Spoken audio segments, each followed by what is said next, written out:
किसान और मजदूर खुशहाल नहीं होगा तो ये देश आगे नहीं बढ़ सकता। इंडिया को आप भारत से अलग नहीं कर सकते और भारत को आप इंडिया से अलग नहीं कर सकते। सरकार को किसान का, मजदूर का, गरीब का दर्द पहचानना चाहिए। हालात भी देख रहे हैं, सेशन बुलाया गया है पार्लियामेंट का,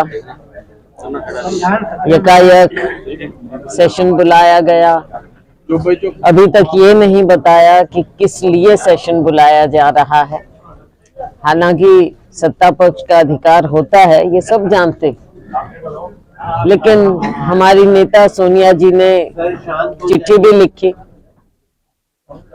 मुद्दे बहुत से हैं जिन्हें उठाने के लिए माननीय सोनिया जी ने कहा, लेकिन जवाब क्या आया सत्ता पक्ष की तरफ से वो भी आपने देखा। मुश्किल ये है कि इन्हें लोकतंत्र में विश्वास नहीं है। लोकतंत्र में, संसदीय प्रणाली में जिस प्रकार से आगे बढ़ना होता है, सबसे बातचीत की जाती है, विपक्ष से बातचीत की जाती है, इसमें सत्ता पक्ष को, भारतीय जनता पार्टी को, मोदी जी को कभी विश्वास नहीं रहा, ना वो कभी किसी को विश्वास में लेते हैं। अब हम देखेंगे कि कैसे क्या होगा इसमें संसद के सत्र में। इन मुद्दों पर सरकार को लगा कि एकदम ऐसे सेशन बुलाना चाहिए, क्योंकि बीच में सेशन तब बुलाया जाता है जब कोई खास ओकेजन हो, तो पता चल जाएगा। कैसा है वन नेशन वन इलेक्शन, अगर ये लोग लागू हो जाता है तो आप देखिए, ये भी एक अनप्रेसिडेंटेड बात है कि किसी फॉर्मर प्रेसिडेंट को इस तरह से उनकी अध्यक्षता में कोई समिति बनाई जाए। ऐसा कभी हुआ नहीं है, अमूमन होता नहीं है कि जो एक बार राष्ट्रपति रह चुके हों उन्हें किसी भी प्रकार से किसी काम में ऐसे लिया जाए। संविधान का उल्लंघन है। तो संविधान में कुछ परंपराएं होती हैं, कुछ बातें होती हैं, कुछ गरिमाएं होती हैं, लेकिन इस सरकार ने कभी किसी गरिमा को नहीं माना। वन नेशन वन इलेक्शन का जुमला इन्होंने पहले भी छेड़ा हुआ है, लेकिन अब एकदम जिस प्रकार से समिति भी बनाई, अब देखेंगे उसमें क्या निकलता है। तो हमारी पार्टी उस पर अपना व्यू देगी उस समय। मैम, देश का नाम चेंज हो रहा है, क्या कहना चाहेंगे? एक हाँ जी, नाम बदल रहा है, भारत हो रहा है। बदलना पहले क्या तो इनके हाथ में बदल रहा है। शुरू से ही हमारे देश का नाम संविधान में देखें, इंडिया, दैट इज भारत। तो हम भारत भी बोलते हैं, इंडिया भी बोलते हैं, लेकिन इस पर भी जैसे इन्होंने लिखा है, ऐसा कभी नहीं हुआ। माननीय राष्ट्रपति जी द्वारा जो लिखा गया वो ऐसा पहले कभी नहीं हुआ है। तो ये हर चीज में, अब ये भारत का क्या कहेंगे, भारत जोड़ो यात्रा तो राहुल जी पहले ही कर चुके हैं। भारत को जोड़ने की ही बात होनी चाहिए। इंडिया को नहीं जोड़ा उन्होंने। अब इंडिया भारत को तोड़ने की बात, इंडिया को आप भारत से अलग नहीं कर सकते और भारत को आप इंडिया से अलग नहीं कर सकते, दोनों एक हैं। अब पहले भारत जोड़ो यात्रा हुई और अब जब ऑपोजिशन मिलकर इंडिया नाम निकला है तो शायद उस बात से घबरा गए हैं। ये तो हमारे हर बात से घबरा जाते हैं और उस पर रिएक्शन देने लग जाते हैं, और ये उसी का रिएक्शन नजर आ रहा है। जरूर आए थे करना, लेकिन जो सैलजस समर्थक थे उनको अंदर जाने के लिए भी नारेबाजी करनी पड़ी। देखो, समर्थक तो सब पार्टी के हैं, कांग्रेस पार्टी के समर्थक होते हैं, और जेन्युइन कांग्रेसमैन जो हैं, कांग्रेसमैन, कांग्रेस वुमेन, उनको अपनी आवाज उठाने का सबको अधिकार है। अगर कहीं किसी को लगे कि, एक तो देखो एक्साइटमेंट में भी नारे लगते हैं, दोनों बातें होती हैं, एक्साइटमेंट में भी नारे लगते हैं, लेकिन आपस में एक मैसेज भी ये जाना चाहिए। जब पर्यवेक्षक आते हैं या कोई भी आता है, मैसेज ये जाना चाहिए कि निष्पक्षता होगी उसमें। अगर कहीं वर्करों को ये लगे कि निष्पक्षता नहीं है तो कई बार वो उत्तेजित भी हो जाते। तो कहीं ना कहीं ये मैसेज लोगों में गया होगा। कांग्रेस अध्यक्ष को शिकायत भी की है आपने इस बात की? देखो शिकायत की बात नहीं होती। हम समय समय पर कांग्रेस अध्यक्ष को हमारे दूसरे नेताओं को मिलते हैं। हाँ, लेकिन जब इस तरह की रिपोर्ट्स आई और जगह जगह से हमारे पास फोन भी आए, कार्यकर्ताओं ने हमसे संपर्क किया कि हमारी बात सुनी नहीं जा रही या लोग पहले से ही मन बनाकर आए हुए हैं, जिस प्रकार से हमको बताया गया कि वहां पर अंदर भी जिस तरह की बातें हुई, कुछ तो वायरल भी हुई हैं, आपने भी देखे होंगे हमारे कि जो पर्यवेक्षक आए वो किस तरह से कैसी बात कर रहे हैं, एक तरफा बात कर रहे हैं। तो लोगों में जब इस तरह का मैसेज चला जाता है कार्यकर्ताओं में कि एक एक्सरसाइज हो रही है, इतने साल पहले तो हमारी ऑर्गेनाइजेशन बनी नहीं, संगठन बना नहीं, लेकिन अब संगठन बन रहा है तो संगठन ढंग से बने। देखो बहुत से लोग होते हैं जिन्होंने इतना काम किया है या कोई उम्मीद करते हैं या काम आगे करना चाहते हैं, समर्पित हैं कांग्रेस पार्टी के प्रति, हमारे राहुल गांधी जी के प्रति, हमारे राष्ट्रीय अध्यक्ष मल्लिकार्जुन जी खड़गे के प्रति काम करना चाहते हैं। लेकिन नीचे तक जब इस तरह से लोगों में मैसेज बांटने का जाए तो ये काउंटर प्रोडक्टिव साबित ना हो, इसके लिए भी तो प्रयास होने चाहिए। तो ये बहुत सी बातें थी जो हमारे तक आई, हम अपने हाईकमान के नजर में वो बातें डाली हैं, लेकिन ये अंदर की जो बात हुई वो अलग बात। अंबाला विधायक ने कहा है कि कांग्रेस को खत्म करने की जरूरत नहीं है, वो खुद कार्यकर्ता एक दूसरे के लिए कीटनाशक है।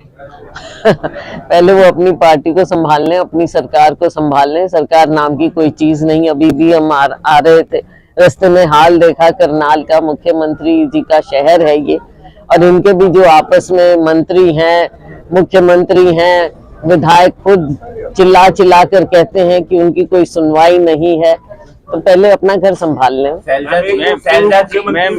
बोलो, आप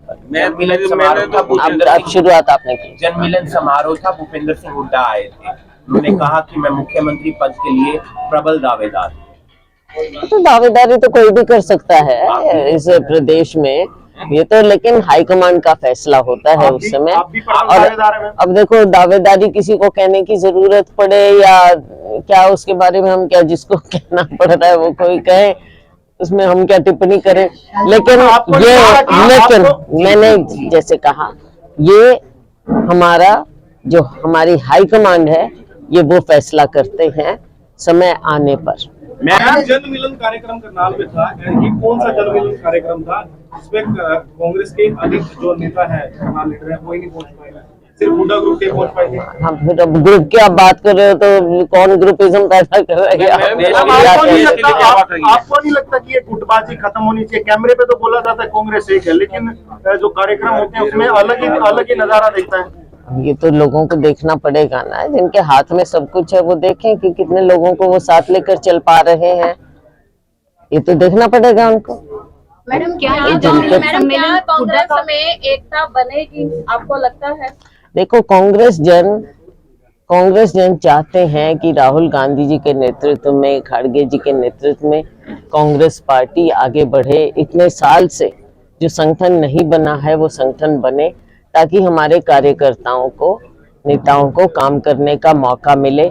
जनता चाहती है कि कांग्रेस पार्टी आगे, भारतीय जनता पार्टी की जो ये गलत जन विरोधी नीति है उनके खिलाफ आए। और कांग्रेस जन आप देखते हैं कि लोगों के बीच में जाते हैं, पार्टी को मजबूत करते हैं। आने वाले समय में ये सारी बातें ठीक। कांग्रेस के कार्यकर्ता ये कहते हैं कि आवाज को दबाया जाता है, क्योंकि हाल में ही आप ही के समर्थक हैं ओम प्रकाश सलूजा जी और राजेंद्र वाल्मीकि जी के साथ रेस्ट हाउस के अंदर मारपीट होती है, तो उन्होंने कहा था हमारी आवाज को दबाया जा रहा है। क्या कांग्रेस के अंदर लोगों की आवाज को? देखो, अगर किसी के साथ मारपीट होती है तो ये गलत बात है। क्यों मारपीट हुई ये भी देखना पड़ेगा कि किसने की। अगर कोई किसी के नारे लगा रहा है, नारे लगते हैं, तो कार्यकर्ता पे नारे तो लगाएगा, क्यों नहीं लगाएगा? हम भी जाके राहुल गांधी जी के नारे लगाते हैं, कोई बात नहीं है। नारे लगाना, लेकिन ये क्यों इस तरह से किया जाता है कांग्रेस पार्टी में, देखना। मैम, जो अनुशासन भंग हुआ उसके ऊपर कोई कार्रवाई होगी संगठन के तौर पे? शासन किसने भंग किया, पहले ये सवाल है। मैम एक सवाल, क्या SRK यानी कि शैलजा रणदीप जी और किरण जी नाम नया आ गया है, SRK वर्सेस हुड्डा हो गया है? देखो, वर्सेस की कोई बात नहीं होती, बात ये है कि कहीं ना कहीं जो ये बात हो रही है, अगर एक तरफा कहीं कोई बात चलेगी तो वो कांग्रेस को मजबूत करने की बात नहीं है। कांग्रेस को मजबूत करने की जिम्मेवारी सबकी होती है, हम सब अपना कर्तव्य निभा रहे हैं, लेकिन कोई अगर अलग डायरेक्शन में या मैं और मेरा की राजनीति करे तो वो कांग्रेस जन, आम कांग्रेस जन या हरियाणा के आम लोग वो इस चीज को देखते हैं और सब लोग ये चाहते हैं कि कांग्रेस आगे आए। राहुल जी ने पदयात्रा की, इतनी मेहनत की, सब उसके साथ उनके इस यात्रा में जुड़े, लेकिन अगर उसके बावजूद सबको सिर्फ मैं, कुछ लोगों को मैं और मेरा की राजनीति करनी है तो ये तो बड़ी दुर्भाग्यपूर्ण बात है कि कांग्रेस को मजबूत करने की बजाय खुद को कोई मजबूत करना चाहते हैं। ये मल्लिकार्जुन खड़गे जी के पास आपने बात रखी थी कि मैं मेरा वाली? देखो, मैंने पहले भी कहा कि कुछ बातें हमारे सामने आई, हमने उनके साथ आगे जाके की हैं। पार्टी की अंदरूनी बातें होती हैं, वो सारी बातें मीडिया में नहीं कही जाती। आपने तो मीडिया में कह दिया था जी, आप मीडिया में आपका एक वीडियो वायरल हुआ था। 2024 के चुनाव को किस तरह से देखती है कांग्रेस? 2024 का चुनाव जो है, आपने देखा प्रयास हुआ, विपक्ष के लोग इकट्ठा हो रहे हैं, विपक्ष की पार्टियां इकट्ठा हो रही हैं।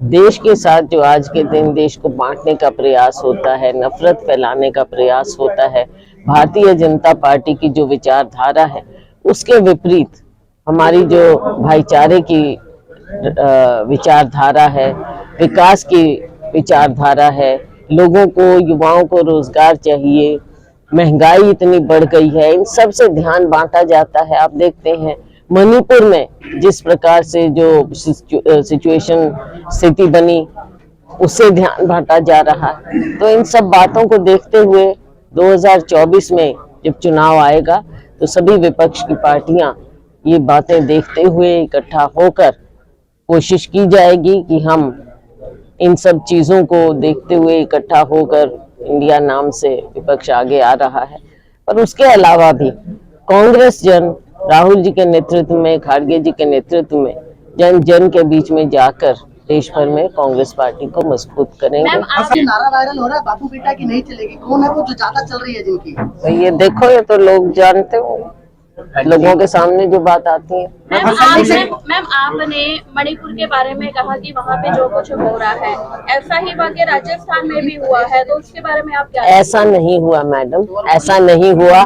आप राजस्थान को मणिपुर के साथ कंपेयर नहीं कर सकते, और अगर आपको लगता है कि राजस्थान और मणिपुर में एक सी बात हुई है तो आई एम वेरी सॉरी कि आपने उसको इस नजर से देखा। राहुल जी मणिपुर में जो हुआ निकलने वाली है मैम, राहुल जी दूसरी यात्रा निकालनी है, क्योंकि कुछ लोगों का कहना है सेकंड पार्ट निकालना उन्होंने यात्रा का, भारत जोड़ो तो पता चल जाएगा। वो भारत जोड़ो के नाम का टाइटल चेंज होगा, इंडिया आ जाएगा। वो जब होगा आपको बता देंगे क्या करना है, लेकिन जैसा हमने कहा, हमारे लिए भारत और इंडिया दोनों एक हैं, और भारत को, इंडिया को बांटने का जो भारतीय जनता पार्टी का ये प्रयास है, ये कभी हमारे भारतवासी, देशवासी, इंडियंस इसको कभी स्वीकार नहीं करेंगे।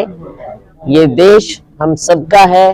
भारतीय जनता पार्टी की जो ये बांटने की राजनीति है, इस राजनीति का देश नहीं है। भाजपा फसल बीमा योजना लेकर आई थी, लेकिन करनाल सहित 7 जिले ऐसे हैं जिनको इस योजना से वंचित कर दिया गया है। जो बीमा कंपनी है उसने हाथ पीछे खींच। हाँ, तो अगर आप निजी कंपनियों के हाथों में आप दोगे तो ये तो उनके ऊपर डिपेंड करता है, आप उनके हाथ में दे देते हो। हमारे किसान के साथ, मजदूर के साथ जो बर्ताव हुआ है, बाकी देश की भी बात है, लेकिन हम अगर अपने हरियाणा की बात करें, और पीछे जब किसान बैठे रहे, 1 साल धरने पर बैठे, केंद्र सरकार ने बहुत बड़े बड़े आश्वासन दिए, MSP की बात कही। बात यह है कि अगर किसान और मजदूर खुशहाल नहीं होगा तो ये देश आगे नहीं बढ़ सकता। हमारा राज्य कृषि बाहुल्य राज्य है, हमारा राज्य आगे नहीं बढ़ सकता। लेकिन ये सरकार, भारतीय जनता पार्टी की सरकार और राज्य में बीजेपी जजपा की सरकार किसान के, मजदूर के दर्द से दूर हो चुकी है, इनके दर्द को पहचान नहीं रही है। समय आने पर हमारे हरियाणा वासी, देशवासी उचित जवाब देंगे। बीमा योजना की बात जब इन्होंने लागू की, तब हमने शुरू में भी कहा था कि आप निजी कंपनियों के हाथ में हमारे किसान को नहीं बेच सकते। वो तो जब भी चाहेंगे पीछे हट जाएंगे, किसान कहाँ उनके पीछे जाएगा। और जब आपदा आती है, उसके भी जिस तरह के इन्होंने मापदंड रखे, तब भी हमने उस बात को कही। और ये सारी बातें अब सारी सही साबित हो रही हैं जो हमने उस समय कहा था। सरकार को आगे आना चाहिए, सरकार को किसान का, मजदूर का, गरीब का दर्द पहचानना चाहिए।